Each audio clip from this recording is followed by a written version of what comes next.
Welcome to Reddit Aliens. Doctors and nurses of Reddit, what is the worst thing you've seen a patient go through and survive? Not safe for work.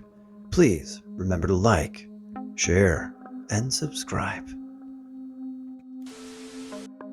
Okay, I was on call for transplant as a coordinator, and we got an organ donor who was a 30-something-year-old sex worker who was beaten up and left for dead in an alleyway. They were non-responsive with very little brain activity, not to mention the physical injuries requiring life support.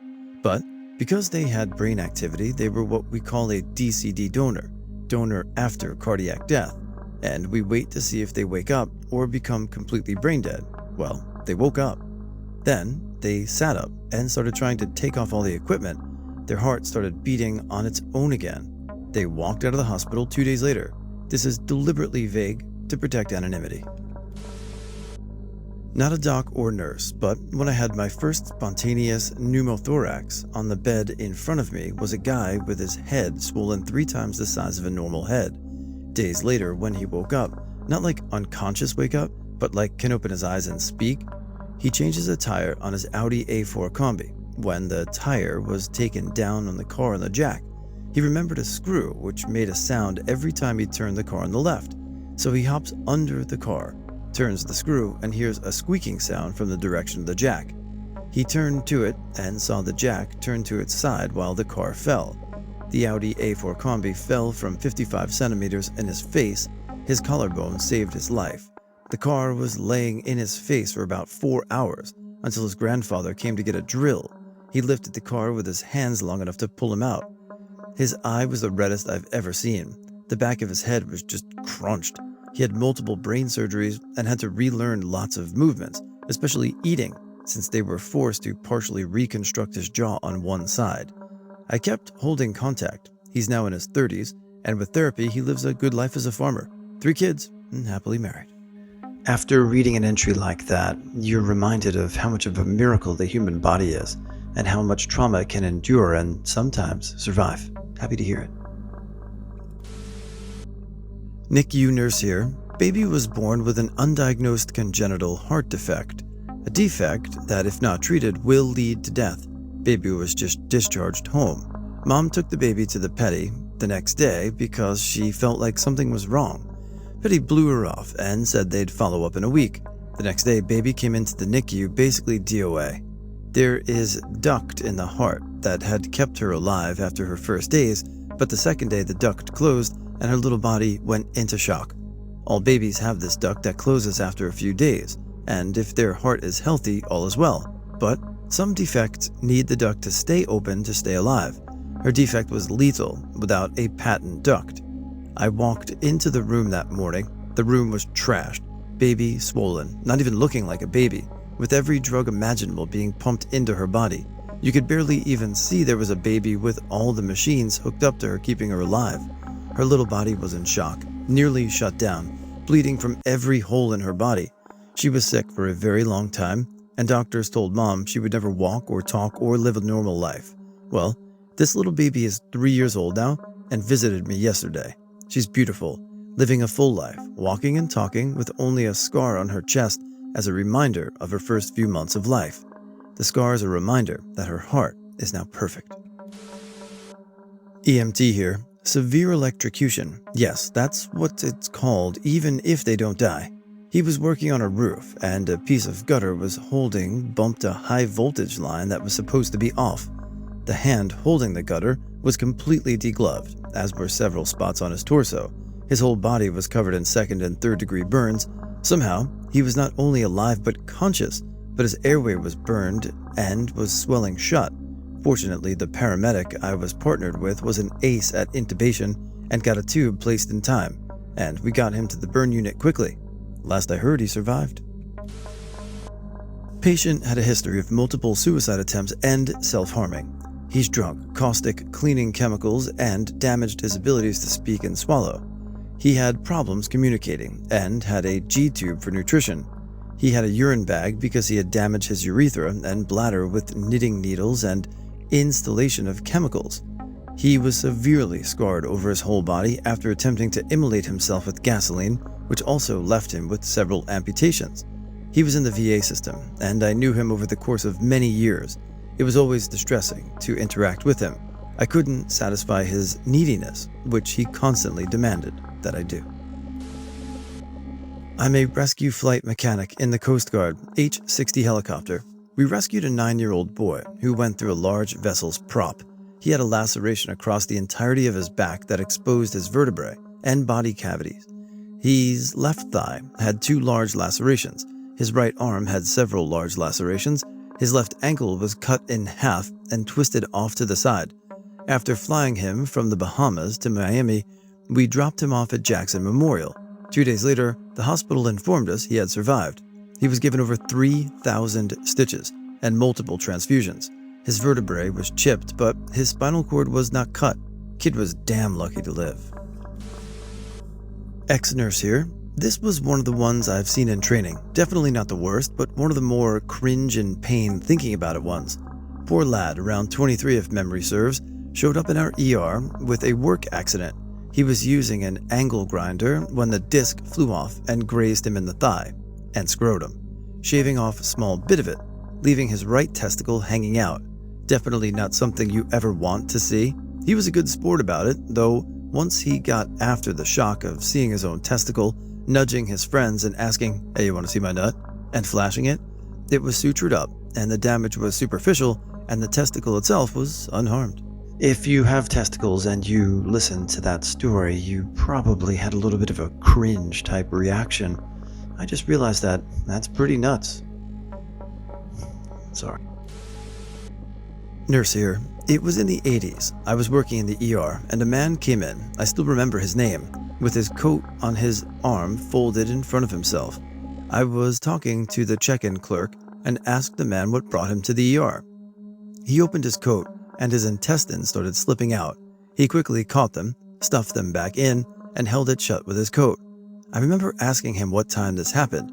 It happened about an hour prior to when he came in. I asked about the delay. Well, it was pot roast night, and nobody in the world made better pot roast than his wife. And if he was going to die, he wanted to choose his final meal. He ended up being fine. Eye doctor here. I saw an NYPD officer years after his accident, but he was shot in his Kevlar vest, which fragmented the bullet and ricocheted up through his cheek, traveled through his eye, exited the eye into the orbital bone sinus, and exploded off a part of his skull with brain matter. This disfigured man, even after reconstructive surgery, had a large hunk of cheek and skull missing, a plate in his temple.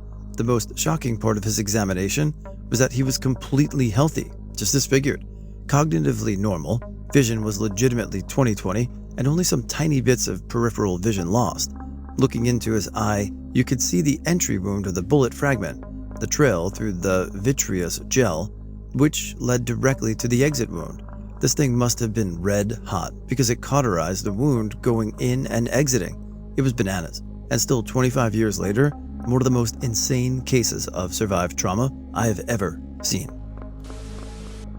When I was in medical school, there was a patient in the emergency department with severe traumatic injuries to her face and what appeared to be defensive injuries on her arms. She didn't speak much English and was with an older man who claimed to be her boyfriend.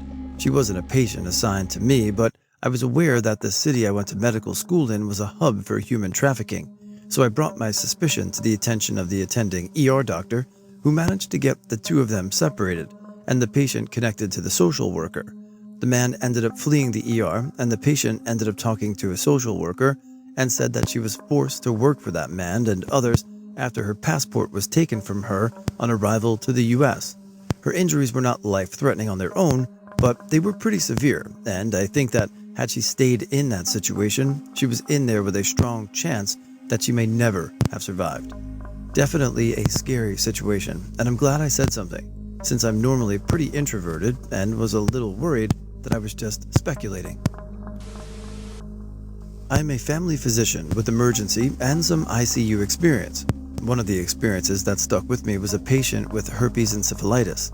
That itself is interesting because we test CSF fluid, everyone we suspect for encephalitis and meningitis for HSV, and this was one of my only positives. She was unresponsive and on a vent. Neuro kept getting MRIs. You could see a quarter of the brain swell, then start losing its definition. then finally disappearing, being replaced by fluid in less than a week. Neuro stated she will never wake up and work on comfort care. Days later, the PT woke up with very little deficit, and Neuro kept saying, "This doesn't make sense based on the MRI." We discharged her to physical rehab. If you're going to submit a story here and add a TLDR, this is a perfect example. It really summarized everything well with a little bit of humor. Also, don't do this. I'm glad she's okay though. Very dangerous. Had a patient who underwent bariatric surgery and lost a ton of weight, but still had a bunch of extra skin. Her sister brought her a Groupon for plastic surgery in Mexico as a birthday present, so she goes through with it. The plan is surgery, and then set her up in a hotel room afterwards while she recovers, and a doctor will come by and check on her every day until she's ready to return to the US. So, she has the surgery, and it's extensive. I'm talking arms, legs, butt, boobs, abdomen, neck. This lady had incisions all over. They put her in the hotel room, and nobody shows up to check on her. No one brings her any medication or food, so she's just laying there, unable to move, in horrible pain. Then her incisions start to fall apart, and she's leaking fluid out of them, called serous fluid, constantly. The only person who checks on her is Rodrigo, the night shift hotel employee who is 19 and speaks basically no English. This patient speaks no Spanish. She tells me that Rodrigo would try to clean her up, still no pain meds at all, and feed her. And he would just sit with her all night and hold her hand and cry because he didn't know what to do. Well, eventually she gains enough strength to try to get to the airport. Incisions are still open and pouring out serous fluid, so she wraps up as best she can, gives all her cash to Rodrigo, and has him stuff her into a can headed to the airport. She gets to the airport, and they don't want to let her on the plane because she looks like that she's going to die on the flight. Somehow, she talks her way onto the flight, makes it back to the US, and then takes a cab to the hospital where she is immediately admitted for a multi-day stay. When I saw her about 3 months after this, her wounds are all closed, but the scars, obviously, look like shit. I have no idea how this lady didn't die in that hotel room. She's lucky she had Rodrigo, and that poor kid is probably scarred for life, like her. I told her it was the worst thing I've ever heard, and I hope I never hear a worse story. TLDR. Lady gets Groupon Mexican plastic surgery. Surgeon abandons her. Complications ensue. My EMT friend had a girlfriend who, when they were 17, broke up, and she blew her face off with a shotgun. He said he came to see her in the hospital afterwards, and everything below her eyes was just a bloody hole or a mess. Her grandfather told her she should have finished the job. Another guy I know had a gas jug in his car. He and his 12-year-old daughter pulled up to the pump, and she went in to get some snacks. He lit a cigarette and blew himself up, had third-degree burns on most of his body, but lived, at least for a while after it happened. I didn't see him or hear about him after we tried to raise as much money as we could for him, so he might have eventually succumbed. Nursing student. My professor told me about a patient who had a massive AAA, abdominal aortic aneurysm, extremely fatal and also unpredictable, along with another aortic aneurysm that began in his heart and traveled up and dissected his carotid and subclavian arteries in his neck and shoulders. The force of the thoracic aneurysm in his heart was so much that it detached the veins and arteries from the muscle surface as well. He had to have something like a 40% arterial graft and resectioning. The craziest thing is a single AAA in the hospital is still likely fatal. This man had this happen at home and was transported by ambulance and in an MRI before they realized what happened. His family thought he was just choking on his dinner because he began pounding his chest before kneeling over. He lived and was fully functional after about 8 months.